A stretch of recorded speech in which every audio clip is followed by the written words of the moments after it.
श्री शिवाय नमस्तुभ्यम। हर हर महादेव। प्यारे भक्तों, आज हम सुन रहे हैं सोम प्रदोष व्रत की कथा, सोम त्रयोदशी व्रत कथा। आइए सुनते हैं। कथा को पूरा ही सुनिएगा क्योंकि छोटी सी कथा है। कथा को पूरा सुनेंगे तो महादेव की कृपा के पात्र बनेंगे। सूत जी बोले, हे ऋषिवरों, अब मैं सोम त्रयोदशी व्रत का महात्म्य वर्णन करता हूँ। इस व्रत के करने से शिव पार्वती जी प्रसन्न होते हैं। प्रातः स्नान आदि कर पवित्र हो शिव पार्वती जी का ध्यान करके पूजन करें और अर्घ दें। ओम नमः शिवाय मंत्र का जाप करें। यह जाप कम से कम 108 बार करें।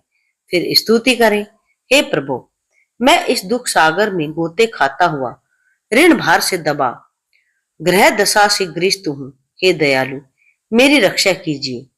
सोनकादि ऋषि बोले, हे पूज्यवर महात्मे, आपने यह व्रत संपूर्ण कामनाओं के लिए बताया है। अब कृपा करके यह बताने का कष्ट करें कि यह व्रत किसने किया और क्या फल पाया। सूत जी बोले, एक नगर में एक ब्राह्मणी रहती थी। उसके पति का स्वर्गवास हो गया था। उसका कोई सहारा न था, इसीलिए वह सुबह होते ही अपने पुत्र के साथ भीख मांगने निकल जाती थी और जो भिक्षा में प्राप्त होता था उसी से अपना और अपने पुत्र का पेट भरती थी। एक दिन ब्राह्मणी भीख मांग कर लौट रही थी तो उसे एक लड़का मिला। उसकी दशा बहुत खराब थी। ब्राह्मणी को उस पर दया आ गई। वह उसे अपने साथ ले आई। वह लड़का विदर्भ का राजकुमार था। पड़ोसी राजा ने उसके पिता पर आक्रमण करके उसके राज्य पर कब्जा कर लिया था, इसीलिए वह मारा मारा फिर रहा था। ब्राह्मणी के आश्रम में वह ब्राह्मण कुमार की तरह पलने लगा। एक दिन ब्राह्मण कुमार और राजकुमार खेल रहे थे। उन्हें वहां गंधर्व कन्याओं ने देख लिया। वे राजकुमार पर मोहित हो गई। ब्राह्मण कुमार तो घर लौट आया, लेकिन राजकुमार असुमति नामक गंधर्व कन्या से बात करता रह गया। दूसरे दिन असुमति अपने माता पिता को राजकुमार से मिलाने के लिए लाई। उनको राजकुमार पसंद आया। कुछ ही दिनों बाद अंशुमति के माता पिता को शंकर भगवान ने स्वप्न में आदेश दिया कि वे अपनी कन्या का विवाह राजकुमार से कर दें। फलतः उन्होंने असुमति का विवाह राजकुमार से कर दिया। ब्राह्मणी को ऋषियों ने आज्ञा दे रखी थी कि वह सदा प्रदोष व्रत करती रहे। उसके व्रत के प्रभाव और गंधर्व राज की सेनाओं की सहायता से राजकुमार ने विदर्भ से शत्रुओं को मार भगाया और अपने पिता के राज्य को पुनः प्राप्त कर वहां आनंद पूर्वक रहने लगा। राजकुमार ने ब्राह्मण को अपना प्रधानमंत्री बनाया।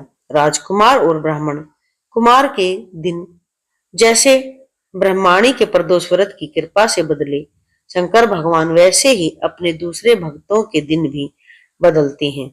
तभी से प्रदोष व्रत का संसार में बड़ा महत्व है।